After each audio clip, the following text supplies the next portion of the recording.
할렐루야.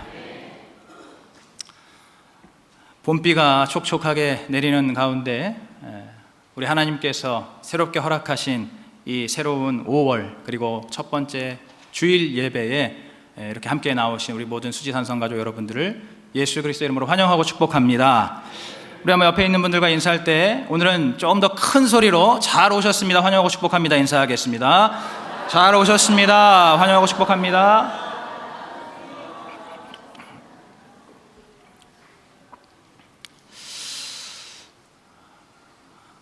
봄비가 추적추적 내리다 보니까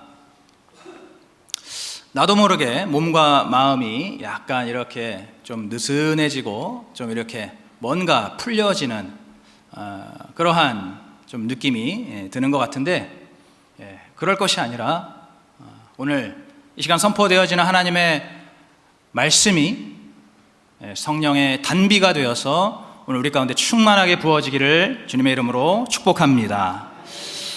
이제 오늘부터 이 구약성경에 있는 사무엘상으로 설교를 시작합니다. 그런데 그 첫 번째 설교 제목이 뭐냐면 깊은 어둠 속에서입니다. 왜냐하면 이 사무엘상의 이야기는 이스라엘이 영적으로 가장 어두웠던 시기에 시작되기 때문입니다.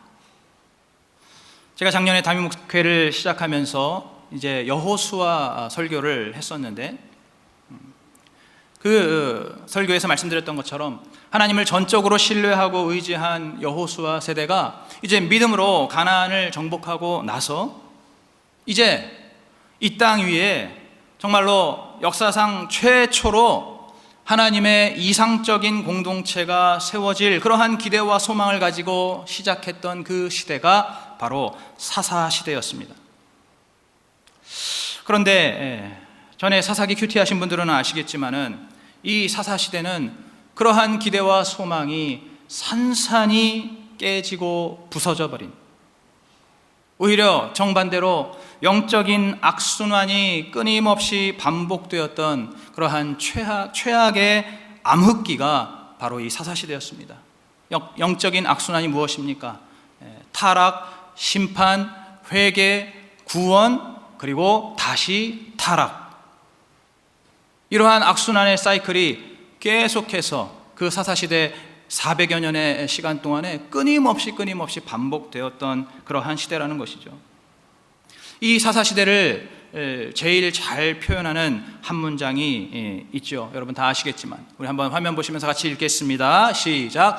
그때에 이스라엘의 왕이 없으므로 사람이 각각 그 소견에 오른 대로 행하였더라. 아멘. 그때 이스라엘의 왕이 없으므로, 여러분 그런데 왕이 없었다고 해서 진짜로 없는 게 아니었죠. 바로 만왕의 왕이시고 만유의 주 되신 여호와 하나님께서 이스라엘 백성의 왕이셨는데 그 백성들이 하나님을 전혀 왕으로 생각하지 않았다는 겁니다.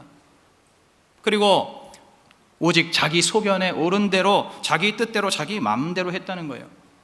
여러분 늘 말씀드리지만 인간은 100% 죄인이기 때문에 자기 소견에 오른 대로만 행하다 보면 결국 어디로 갑니까? 그 끝은 반드시 죄로 귀결될 수밖에 없습니다. 이제 세월이 흐를수록 부패와 타락이 반복되고 더 깊어지고 악화되면서 결국에는 악의 평범성이라는 말처럼 이제는 그 끔찍한 죄악이 일상이 되고 기본이 되어버린 바로 그러한 시대, 이것이 바로 사사시대였습니다. 그래서 사사기 19장에 보시면 제사장 지파인 레위 사람이 첩을 얻고 그 첩이 다른 데서 바람을 피고, 그리고 레위인 남편이 이제 그 첩을 다시 데리고 오다가 베냐민 지파 사람들에게 그 첩이 붙잡혀서 밤새도록 집단 성폭행을 당하고 죽게 됩니다. 그러자 그 남편이 이제 그 첩의 죽은 시체를 12토막을 내서 이스라엘 12지파에다가 다 보내죠. 그리고 그 일로 인해서 이스라엘 12지파 형제들끼리 끔찍한 전쟁이 일어나게 됩니다. 여러분 정말 입에 담기도 거북스럽고 막장도 이런 막장이 없죠. 이렇게 암울하고 참담한 이 사사시대 맨 끝자락에서 오늘 이 사무엘상이 시작이 되는 것입니다. 그러니 얼마나 어둡습니까? 시작부터, 처음부터 소망이 보이지 않고 빛이 보이지 않는 그러한 캄캄한 어둠 속에서 오늘 이 사무엘상이 시작되는데, 그러나 이렇게 어둠이 가장 깊은 이러한 시대 속에서도 우리 하나님은 새로운 소망의 시대를 여시는 그러한 말씀, 그리고 그 하나님의 섭리 가운데 피고 지는 여러 다양한 인간 군상들의 그러한 모습을, 그러한 삶을 입체적으로 묵상할 수 있는 구속사의 말씀이 바로 이 사무엘상입니다. 그리고 다른 모든 말씀들이 그렇듯 오늘 이 말씀도 오늘 이 시대와 또 우리의 삶을 깊숙하게 관통하는 살아계신 하나님의 말씀입니다. 이제 오늘부터 시작되는 이 사무엘상의 설교를 통해서 오늘 우리의 삶에 드리워진 그 깊은 어둠 속에서도 우리 하나님의 새롭게 비추시는 구원의 빛을 발견하게 되시기를 간절히 소망합니다. 첫째로, 우리는 어둠 속에서 진정으로 하나님께 나아갈 수가 있습니다. 오늘 본문 1절부터 8절에 나오는 주요 인물은 엘가나와 한나와 브닌나입니다. 1절에 나오는 엘가나는 에브라임 사람이라고 소개하고 있죠. 그러나 에브라임 사람이라고 해서 그가 에브라임 지파인 것은 아니고, 역대상 6장에 의하면 그는 레위 지파 고핫 자손입니다. 다시 말해서 그는 명백한 제사장 지파라는 것이죠. 그런데 그러한 제사장의 후예인 이 엘가나가 아내가 2명이라는 겁니다. 다시 말해서 첩을 둔 것이죠. 제가 아까 처음에도 말씀드렸듯이 이 타락하고 패역한 사사시대의 이 막장을 인증하는 그러한 상황이죠. 제사장 지파 레위 지파인 엘가나가 아내를 둘씩 두었다는 겁니다. 이 두 아내 중에서 오늘의 주인공이라고 할 수 있는 한나는 엘가나의 본처이지만 자식이 없는 반면에, 이제 후처로 들어온 브닌나는 그는 자녀가 많았습니다. 그러다 보니까 이 브닌나가 첩임에도 불구하고 본처인 한나를 무시하게 됐던 것이죠. 그 결과 이 두 사람은 사이가 매우 좋지 않습니다. 그런데 이 남편인 엘가나는 한나가 자식이 없음에도 불구하고 그를 아끼고 사랑합니다. 그래서 매년 하나님의 법궤가 있는 실로에 올라가서 하나님께 제사를 드리는데, 그런데 이 한나에게는 그 제물용 고기를 항상 2배씩 더 줬다는 거예요. 그러니까 브닌나와 그 자식들에게 주는 그러한 그 제물의 양보다, 그 고기의 양보다 항상 2배씩 한나에게 더 줬다는 겁니다. 그러다 보니까 오늘 6절과 7절의 말씀처럼 이 브닌나가 제사 때마다 한나가 더 미워지는 거예요. 이 제사 때마다 한나가 더 꼴보기 싫어지는 겁니다. 그래서 제사 때마다 한나를 더 심하게 괴롭힙니다. 그럴 때 이제 남편 엘가나는 또 어떻게 합니까? 또다시 너무나 다정하게 어째서 아무것도 먹지 않고 있냐고, 어째서 이렇게 울고만 있냐고, 내가 한나 그대에게 10 아들보다 더 낫지 않느냐라고 하면서 이 한나를 정성껏 위로합니다. 자, 일단 여기까지 볼 때에 우리가 한 가지 주목해야 할 중요한 사실은 오늘 3절과 7절의 말씀처럼 이 엘가나의 온 가족들이 매년 실로에 올라가서 하나님께 제사를 드렸다는 거예요. 오늘 우리로 따지면은 마치 철저하게 주일 성수를 잘 하는 것 같은 어떤 그러한 모양새죠. 그것만 보면 이 엘가나의 가족들 굉장히 믿음이 좋은 것 같습니다. 여러분, 그런데 과연 그렇습니까? 매년 실로에 올라가서 충실히 제사를 드리는 것, 매주 주일 성수 충실하게 하는 것, 여러분, 그것만으로 정말로 믿음이 좋다고 할 수가 있을까요? 사실은 그렇지 않습니다.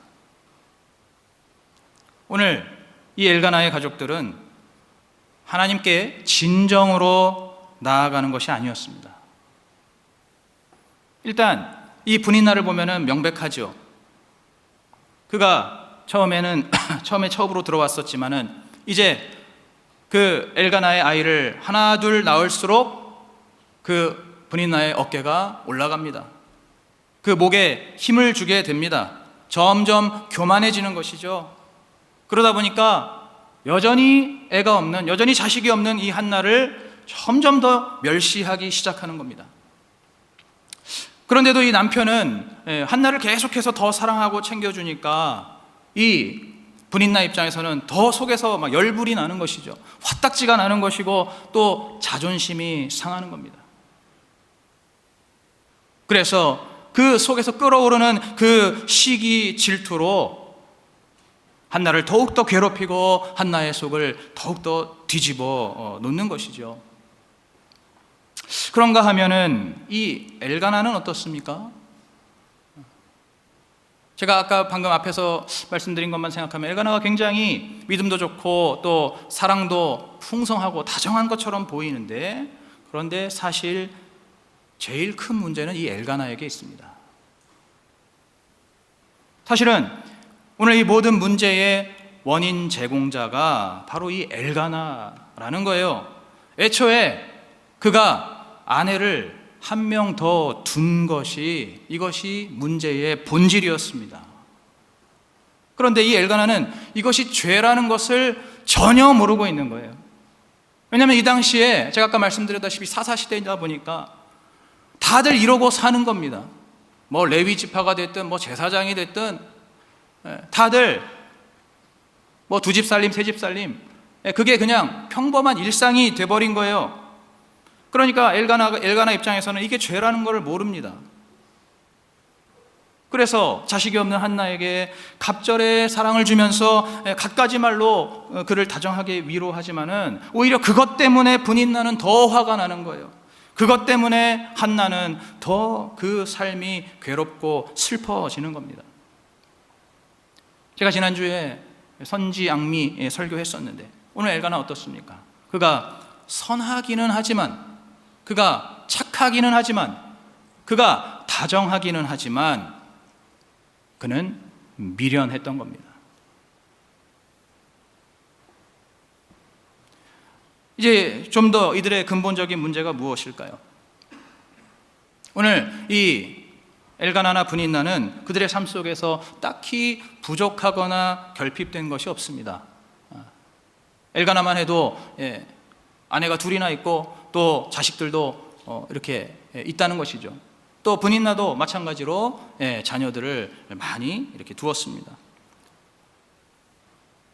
보통 우리가 그렇게 내 삶에 어떤 부족한 게 없고 결핍된 게 없고 문제가 없을 때는 내가 어떤 잘못이 있을 것이라고 생각하기가 참 어렵죠. 그러다 보니까 이들도 자신의 삶 속에 자신들이 뭔가 잘못됐거나 뭔가 잘못하고 있다는 그러한 생각을 하지를 못하고 있는 거예요. 엘가나 입장에서는 자기는 그저 사랑하고 잘해준 것밖에 없다고 생각하는 겁니다. 또 분인나는 어떻습니까? 분인나도 자기는 열심히 애를 낳아줬는데, 그런데 이 남편과 한나 때문에 자기 인생이 불행하다고 생각하고 있는 겁니다. 그러다 보니까 어떻습니까? 이들이 자신의 어둠을 보지 못하는 거예요. 자신의 죄와 자신의 그 부끄러운 수치를 보지 못하는 겁니다. 그렇기 때문에 이들은 회개가 없는 것이고, 그렇기 때문에 이들은 그 삶에 달라지는 것도 없는 겁니다. 그러면서도 매년 실로에 올라가서 예배는 꼬박꼬박 드리는 겁니다. 여러분, 이러한 예배 하나님께서 받으십니까? 삶을 드리는 예배가 되어야 되는데 그 삶이 전혀 달라지지 않으면서 그러한 예배는 하나님께서 받으시는 예배가 아닙니다. 그러한 예배로는 하나님께 진정으로 나아가는 것이 아닙니다. 반면에 오늘 한나는 어떻습니까? 오늘 5절과 6절에 보시면 여호와께서 그로 성태치 못하게 하시니, 여호와께서 그로 하여금 임신하지 못하게 하신다는 거예요. 여호와께서 한나의 태를 막으셨다는 거예요. 이 말씀을 2번 반복하고 있습니다. 여러분, 성경에서 무언가를 반복한다는 것은 그것은 굉장히 중요하다는 뜻이고 그것은 아주 확실하다는 의미를 갖고 있어요. 그러니까 지금 하나님께서 이 한나의 태를 확실하게 막으셨다는 거예요. 즉 한나는 하나님께서 자녀를 주지 않으시는 그러한 깊은 어둠 속에, 다른 말로 하면 깊은 고난 속에, 또 깊은 저주 가운데에 있었다는 것입니다. 물론 지혜 없는 남편과 또 자기를 미워하는 분인나 때문에도 괴롭기는 하지만, 그것도 따지고 보면 결국에는 하나님께서 자기에게 아이를 주시지 않기 때문에 일어나는 그러한 일이라고 할 수가 있는 것이죠. 한나로서는 정말로 이유도 알 수 없고 또 길도 보이지 않는 이 깊은 어둠 속에서 정말로 오랜 세월을 눈물과 한숨으로 식음을 전폐하는 나날을 보냈던 것입니다. 그러나 바로 그렇기 때문에 이 한나는 그 어둠 속에서 하나님께 진정으로 나아갈 수가 있었습니다. 오늘 9절과 10절에 보시면 이제 아무것도 먹지 못하고 울고만 있던 그 한나가 갑자기 일어나서 하나님 앞에 나아가더니 통곡을 하면서 자신의 그 괴롭고 서러운 마음을 하나님 앞에 그대로 토해냅니다. 제가 지난 주일 저녁에도 말씀드렸지만은 시편 51편의 말씀처럼 하나님께서 받으시는 예배, 하나님께서 기다리시는 예배는 무엇입니까? 상한 심령과 애통한 마음, 통회하는 마음이라고 말씀을 드렸죠. 그 자식이 없는 고난과 고통 가운데 있었던 이 한나만이 바로 주님께 진정으로 나아가서 주님이 받으시는 그러한 참된 예배와 기도를 올려드린 것입니다. 자신들의 어둠을 모르는 엘가나와 분인나로서는 꿈도 꿀 수 없는 그러한 진정한 예배와 기도로 우리 주님 앞에 한나가 나아갔던 것입니다. 오늘 여러분께 질문을 드립니다. 오늘 나의 예배는 누구와 더 가깝습니까? 오늘 한나가 있고 또 다른 한편에 엘가나와 분인나가 있는데 오늘 나의 예배는 어디에 더 가깝습니까? 오늘 여러분이 마지막으로 눈물을 흘리면서 주님께 나아갔던 때는 언제입니까? 아니, 한 발 더 나아가서 내 인생 속에서 하나님 앞에 과연 눈물을 흘리고 통곡을 하면서 나아갔던 때가 있기는 있습니까?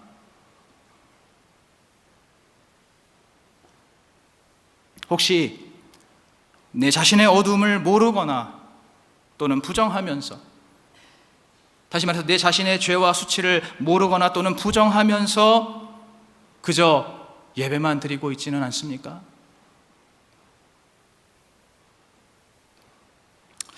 가끔 보면은 매사에 다 괜찮은 척, 또 뭐 별일 아닌 척, 또는 쿨한 척 하시는 그러한 분들이 가끔 있습니다.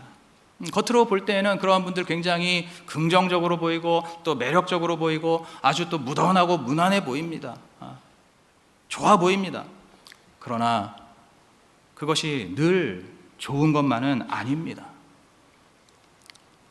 때로는 자신의 그 유약하거나 또는 자신의 그 병든 내면을 감추기 위한 방어 기제로서 그렇게 할 수가 있는 거예요. 여러분, 사람들 앞에서는 몰라도 여러분, 하나님 앞에서는 그렇게 하면은 우리 주님 앞에 진정으로 나아갈 수가 없습니다. 진정으로 나아가기가 너무나 어렵습니다. 오늘 바라기는 저와 여러분은 이 한나처럼 정직한 눈물과 함께 자신의 깊은 어두움을 고백하면서 주님 앞에 진정으로 나아갈 수 있기를 간절히 축원합니다. 둘째로, 우리는 어둠 속에서 나를 알고 하나님의 마음을 알 수가 있습니다. 그렇게 통곡을 하면서 주님께 나아간 한나가 이제 이어서 어떻게 합니까? 오늘 본문의 11절 말씀 우리 같이 한번 합독하겠습니다. 11절 시작. 서원하여 가로되 만군의 여호와여, 만일 주의 여종의 고통을 돌아보시고 나를 생각하시고 주의 여종을 잊지 아니하사 아들을 주시면 내가 그의 평생에 그를 여호와께 드리고 삭도를 그 머리에 대지 아니하겠나이다. 아멘. 이 여종의 고통을 돌아보시고 생각해 주셔서 나에게 아들을 하나 주신다면 그 아들의 평생을 하나님께 드리겠다고 서원하고 있는 것입니다. 여러분, 혹시 이 한나의 서원에 대해서, 이 서원의 의미에 대해서 깊이 생각해 보신 분 있으십니까? 교회를 다니면서 말씀을 들으면서 이 한나의 서원에 대해서 여러분 생각해 보신 분이 있으십니까? 하나님이 아들을 너무 안 주시니까 정말로 너무 야속한 마음에 내가 이렇게까지 해도 하나님이 안 주시겠나 하는 그러한 마음으로 지금 한나가 하나님 앞에 최후의 딜을 하는 건가요? 아니면은 너무너무 서러운 마음에 정말 그냥 아들을 낳는 경험이라도 해보고 싶어가지고 지금 하나님 앞에 이렇게 서원하는 겁니까? 도대체 어떠한 의미로 지금 이러한 서원을 하고 있는 거란 말입니까? 오늘 이 서원의 핵심은 내게 아들을 주신다면 그 아들을 하나님께 드리겠다는 것입니다. 서원이기는 한데 그런데 내게 돌아오는 게 없는 거예요. 여러분, 우리가 보통 일반적으로 생각하는 서원은 어떻습니까? 내가 정말 간절히 바라는 게 있어서 서원하는 거잖아요. 내가 얻고 싶은 거, 내가 가지고 싶은 거, 내가 취하고 싶은 게 너무 간절하다 보니까 하나님께 조건을 걸면서 하는 게 서원 아닙니까? 그런데 오늘 이 한나의 서원은 자기에게 돌아오는 게 없어요. 아들을 주시면 그 아들을 하나님께 다시 드리겠다는 겁니다. 이게 도대체 무슨 서원입니까? 이 서원에는 두 가지의 의미가 있는 겁니다. 바로 하나는 이 한나의 진실한 회개이고, 그리고 또 하나는 이제 한나가 이 하나님의 뜻과 하나님의 마음, 특히 이 하나님의 슬픔을 그가 헤아리고 느낀 것입니다. 이러한 두 가지의 의미를 갖고 있다는 거예요. 한나도 처음에는 몰랐습니다. 자기의 죄를 몰랐습니다.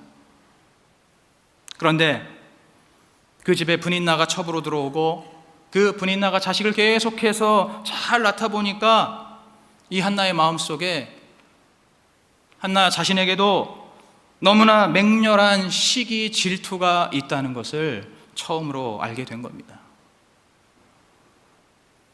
분인나가 첩으로 들어오지 않았다면, 그가 그렇게 자기 남편의 아이를 잘 낳지 않았다면 결코 알 수 없었을 내 마음속에 자리 잡고 있는 그 맹렬한 시기 질투의 죄, 그것을 비로소 깨닫게 됐다는 거예요. 또 남편이 자기를 아무리 사랑하고 위로해도 만족이 되지 않는 그러한 욕심이 이 한나에게 있다라는 것을 자신이 그것을 처음으로 알게 됐습니다. 이러한 이 시기 질투와 욕심 속에서 이 지긋지긋한 현실을 벗어나기 위한 해결책으로서 그토록 그렇게 아들을 바랬던 그러한 그 한나 자신의 그 기복적인 마음, 그 지독한 기복적인 마음이 한나 자신에게 있다라는 것을 처음으로 깨닫게 된 것입니다. 자신의 죄성을 직면하게 되었다는 겁니다. 그리고 가장 중요한 것, 오랫동안 자식이 없는 그 깊은 슬픔 속에서 우리 하나님도 오랜 세월 자식이 없고 백성이 없다라는 것을 깨닫게 되었습니다. 제가 처음에 말씀드렸던 것처럼 이 사사시대는 모든 사람들이 다 자기 소견에 옳은 대로 행했습니다. 아무도 하나님의 말씀을 듣지 않았습니다. 아무도 하나님을 왕으로 생각하지 않았습니다. 심지어 오늘 본문의 12절부터 14절에 나오는 이 이스라엘의 대제사장인 엘리조차도 그도 영적으로 너무나 둔감했어요. 하나님에 대해서 또 백성들에 대해서 그가 영적으로 너무너무 둔감했습니다. 오죽하면 한나가 그렇게 옆에서 기도를 하고 있는데도 뭐라고 합니까? 술 좀 그만 마시라는 거예요. 기껏 하는 말이, 지금 한나가 어떠한 심정으로 어떠한 마음으로 하나님 앞에 기도하고 서원하고 있는지도 모르고 그렇게 엘리까지도, 그 제사장 엘리까지도 이러고 있는 겁니다. 한나가 자신의 그 어두움과 슬픔을 가지고 주님 앞에 나아갈 때 주님께서도 한나에게 말씀하셨다는 거죠. 한나야, 네가 지금 자식이 없고 아들이 없어서 너무나 괴롭고 슬픈 것처럼 오늘 나도 내 백성이 없고 내 자녀가 없어서 너무나 슬프고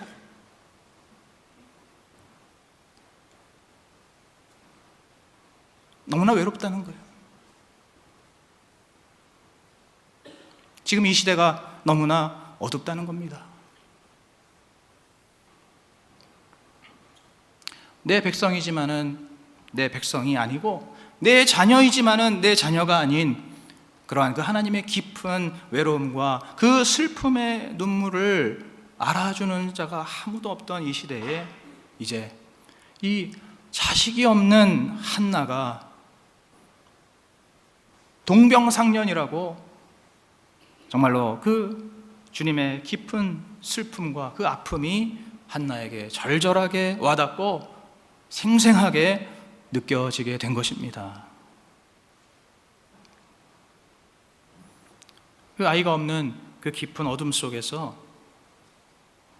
한나는 그동안에 자신만을 위해서 자녀를 갖기 원했던 그러한 그 자기의 죄를 회개하고 또 자기와 마찬가지로 자녀가 없으신 이 하나님의 깊은 슬픔을 그가 함께 공감하고 함께 아파하는 바로 그 마음으로 이제 저에게 아들을 주신다면 그 주님의 구속의 역사를 이루어 가기 위해서 그 예수 그리스도의 그 메시아의 계보를 이어갈 수 있도록 자신의 아들이라도 드리겠다고 서원한 것이 바로 오늘 이 한나의 서원입니다. 여러분께 질문을 드립니다. 여러분은 인생의 깊은 어둠 속에서 어떻게 반응하십니까? 어떻게 반응해 오셨습니까? 오늘 이 말씀을 듣고 자신의 아픔과 슬픔 속에서 새롭게 회개할 것, 또는 그 아픔과 슬픔 속에서 주님의 마음을 헤아리면서 순종할 일이 있습니까?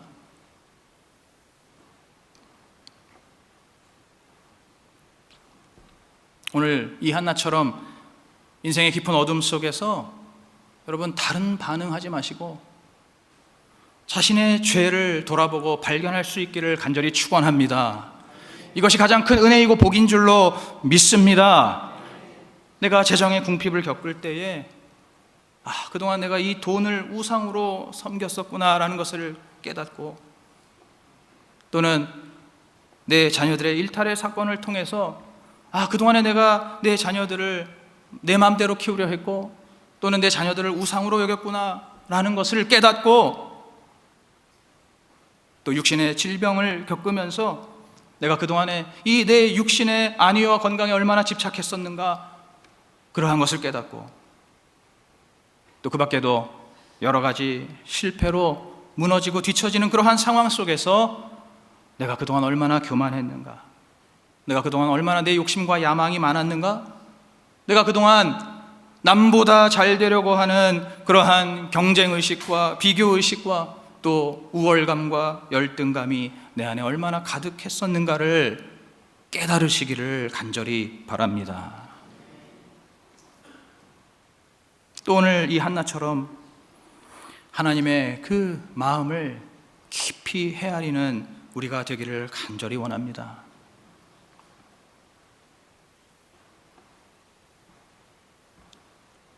제가 어릴 적에 들은 간증 중에서 미국의 유능한 암 전문의이자 또 지금은 이제 목회를 하고 계시는 원종수 목사님께서 예전에 하신 그 간증이 있습니다. 이분이 하나님의 은혜를 정말로 많이 받고 그렇게 삶을 사셨는데, 그런데 이분이 그래서 그분의 평생에 한 가지 반드시 지켰던 것이 있는데, 그게 뭐냐면 새벽 기도였습니다. 어떤 일이 있어도 새벽 기도, 하나님 앞에 나아가서 그 하루의 시작을 주님께 드리고 주님과 교제하는 그러한 시간만큼은 반드시 지켰다는 거예요. 그런데 이제 그분이 이제 미국에서 정식으로 암 전문의로 개업을 했는데, 그러고 나니까 정말로 또 일이 아주 폭발적으로 증가했다는 거예요. 할 일이 너무너무 많아졌다는 거예요. 이 말은 곧 훨씬 더 많은 돈을 벌 수 있게 되었다는 것이죠. 그런데 그러다 보니까 이분이 이 새벽 기도를 계속 이어가기가 어려워졌다는 겁니다. 그 아침 시간에 새벽 기도를 계속해서 하려면은 이분의 그 말에 의하면 그 당시에 30만 불을 포기해야 하는, 30만 달러를 포기해야 하는 그러한 상황이었다는 거예요. 여러분, 이 30만 불이 얼마나 큰 돈입니까? 저는 계산이 느려가지고 잘 모르겠지만 굉장히 큰 돈이잖아요. 그러니까 이분도 이제 마음의 갈등이 생기기 시작하는 거예요. 너무너무 큰 돈이니까 마음의 갈등이 생기면서 하나님께 이렇게 기도했다고 합니다. 하나님, 제가 돈 많이 벌면 11조 많이 할 수 있잖아요. 하나님, 제가 돈 많이 벌면 선교사들 많이 도와줄 수 있잖아요. 제가 하나님의 일 많이 할 수 있지 않습니까? 이렇게 기도했다는 거예요. 기도하고 보니까 참 그 말이 맞는 말인 것 같더라고요. 맞는 말인 것 같더라는 거예요. 그런데 그분의 마음이 편치 않았다는 거예요. 그렇게 계속해서 이제 기도를 하는데 어느 날 하나님께서 응답을 해 주셨다는 겁니다. 나는 네가 일하는 것을 원치 않고 나는 너를 원한다는 거예요. 네가 일을 아무리 많이 하고 아무리 돈을 많이 벌어서 그것을 나에게 갖다 주는다 할지라도 그것보다 나는 너 자체를 원한다는 거예요. 네가 매일 아침 새벽에 나에게 와서 함께 말씀과 기도로 교제하고 그렇게 하루를 시작하는 그 만남을, 그 관계를 하나님이 더 원하신다는 겁니다.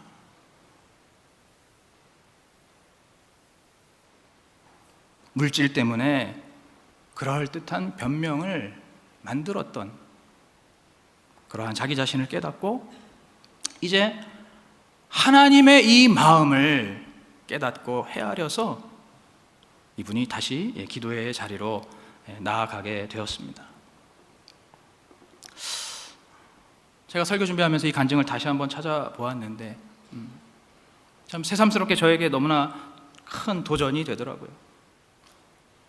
나는 과연 하나님의 마음을 얼마나 잘 헤아리고 알고 있는가? 목회자인데 과연 내가 하나님의 마음을 얼마나 잘 헤아리고 있는가? 그 마음을 아는 건 고사하고 혹시 오늘 이 본문에 나오는 엘리 제사장처럼 영적으로 둔감한 그러한 모습이 혹시 내 모습이 아닌가 하는 그러한 도전을 받게 되었습니다. 오늘 저뿐만 아니라 여기 계신 우리 모든 성도님들이 삶의 모든 순간, 모든 어둠 속에서 자신의 연약함을 고백하시고 또 우리 주님의 마음을 헤아리면서 우리 주님의 그 구원의 역사에 함께 동참하시는 인생이 되시기를 간절히 축복합니다. 셋째로, 우리는 어둠 속에서 주님께 은혜를 입을 수 있습니다. 오늘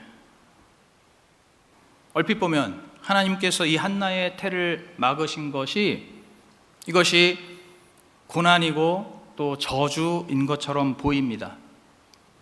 그렇게 생각할 수가 있죠.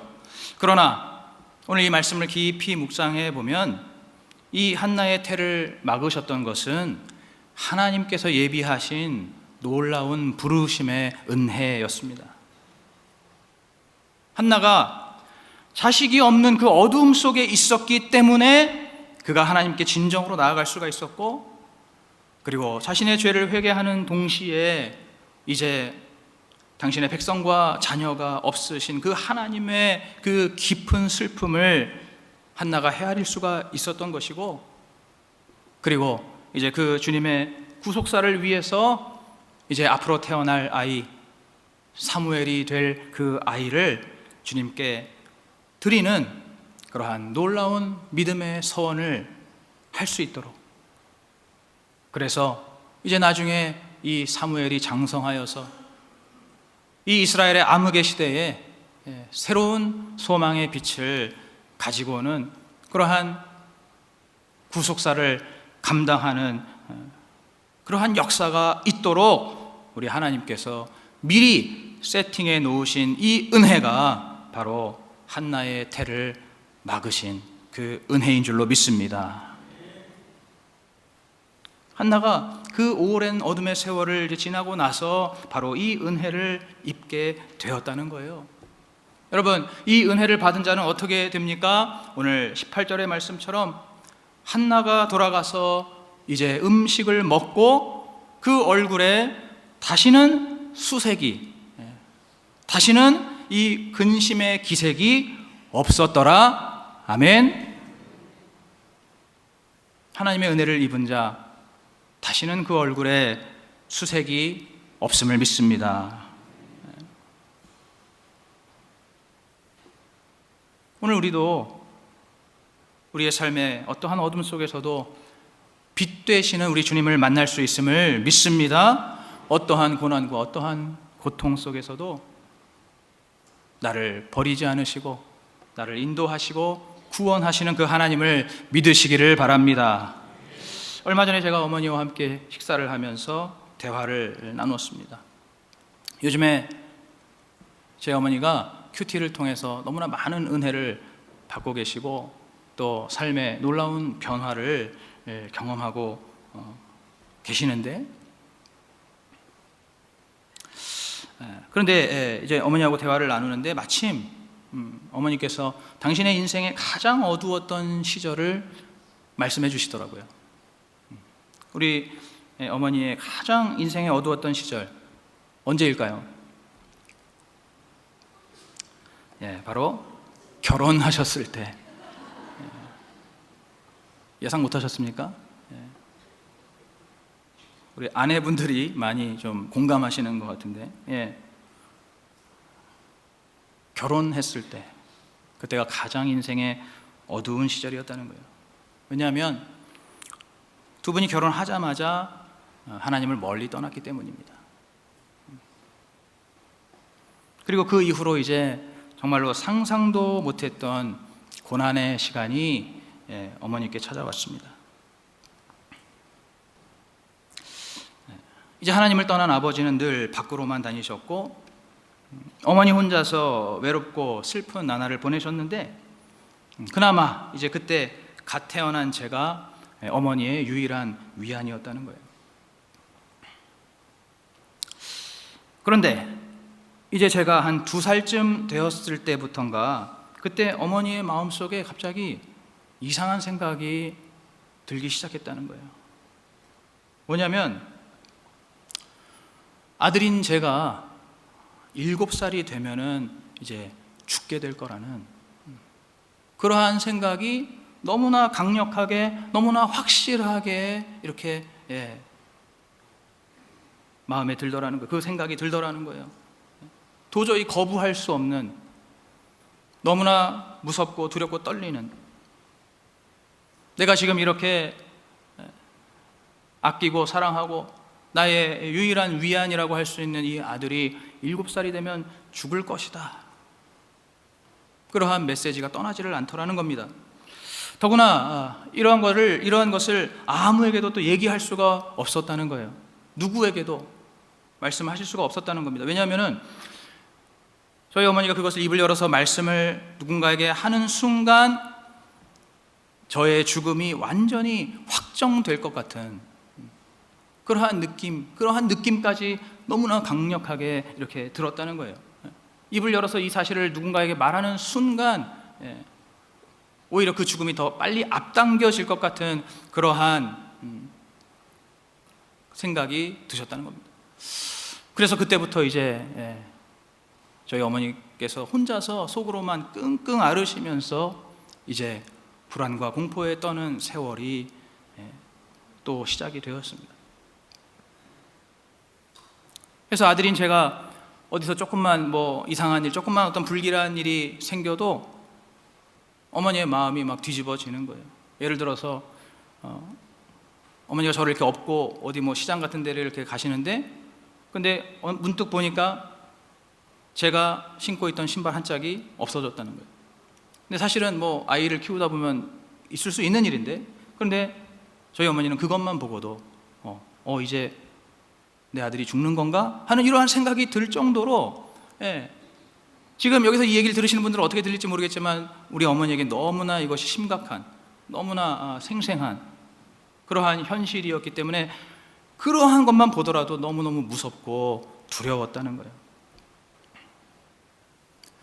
그 사이에 이제 제 동생도 태어나기는 했지만, 그러나 어머니의 모든 신경은 언제 죽을지 모르는 저에게만 온통 집중이 되어 있었다고 합니다. 그야말로 오늘 이 설교의 제목처럼 정말로 어머니 인생의 가장 깊고 끔찍한 어둠의 세월이었습니다. 이제 그렇게 제가 6살이 되었는데, 근데 그때 놀라운 사건이 일어났습니다.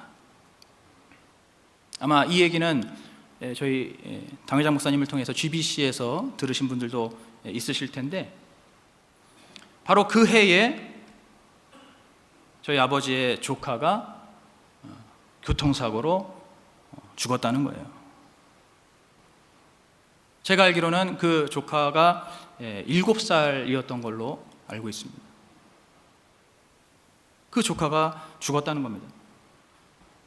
그때까지도 이제 하나님을 떠나 있었던 아버지께서 황급히 그 집으로 달려가서 그 집에 이렇게 누워있는 그 조카의 시신을 보는데, 그 조카의 얼굴에 순간 제 얼굴이 겹치면서 그러면서 들리는 음성, 다음은 네 차례다. 그 하나님의 음성이 너무나 뚜렷하게 들렸다는 거예요. 이제 그러한 일을 겪으면서 아버지께서 하나님 앞에 다시 돌아오게 되셨습니다. 그런데 중요한 것은 지금 아버지는 우리 어머니의 상황을 전혀 모르시는 거예요. 어머니가 아버지께도 이 사실을, 이 두려움을 말씀하실 수가 없었기 때문에 아버지는 전혀 모르시는 상황 속에서 아버지는 아버지대로 그 상황 속에서 이제 하나님께 돌아오게 된 것이고, 중요한 거는 이제 우리 어머니죠. 이 일을 겪으면서 이제 그때서야 이 모든 일들이, 이 모든 과정이, 이 모든 시간이 바로 하나님의 부르심이었다는 것을 깨닫게 되신 것입니다. 너의 그 큰아이가 7살에 죽게 될 것이다 라는 그 생각은, 그것이 우리가 들었을 때 저주처럼 들리지만은, 그러나 사실 그것은 이제 더 이상 방황하지 말고 하나님께로 빨리 돌아오라는 그러한 메시지였던 겁니다. 언제까지 방황할 것이냐? 주님께서 끊임없이 또 여러 가지 상황과 환경을 통해서 어머니를 또 부르시기도 했는데, 그러나 어머니께서 그 당시에 너무나 영적으로 미련하고 너무나 영적으로 어둡고 도통 깨닫지를 못하니까 이제는 사촌 조카의 죽음을 통해서라도 아버지와 또 우리 온 가족을 확실하게 부르시고 하나님께 완전히 돌아오게 하신 것입니다. 어머니께서 그 사건을 겪으시면서 그동안의 세월이, 그 깊은 어두움의 시간이 바로 나를 그렇게 애타게 부르시는 하나님의 그 부르심의 은혜였구나라는 것을 이제 깨닫게 되셨다는 거예요.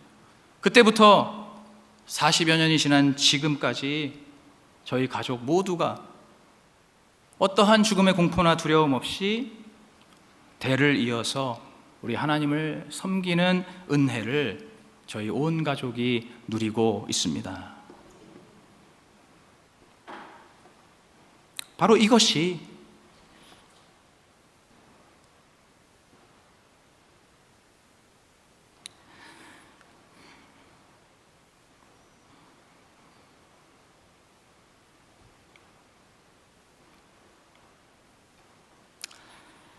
우리 인생의 가장 깊은 어둠 속에서도 생명의 빛을 비추시고 놀라운 구원의 은혜를 베푸시는 하나님이십니다.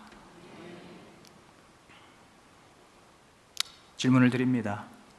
나의 아픔과 슬픔이 바로 주님의 부르심이라는 것을 믿으십니까?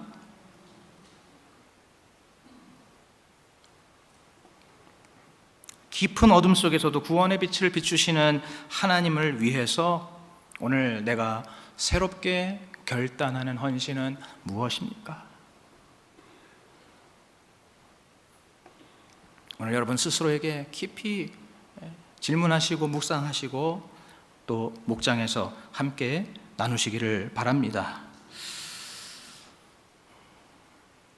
오늘 이 사무엘상의 첫 번째 말씀을 통해서 이스라엘의 가장 어두운 시대, 그리고 또 가장 어둡고 슬펐던 이 한나의 인생 가운데에서도 새 일을 행하시고 새로운 소망을 이루시는 우리 하나님을 오늘 우리가 깨닫게 되었습니다. 이제 오늘 우리도 우리의 삶의 깊은 어둠 속에서 주님께 더욱더 진정으로 나아가시고 그 어둠 속에서 내 자신의 죄와 수치를 고백하시고 그 어둠 속에서 하나님의 마음을 온전히 헤아리셔서 우리의 평생을 주님께 아낌없이 내어드리고 날마다 그 주님께서 새롭게 베풀어 주시는 은혜를 충만하게 누리면서 살아가시는 그러한 저와 여러분의 복된 삶이 되기를 간절히 축복합니다.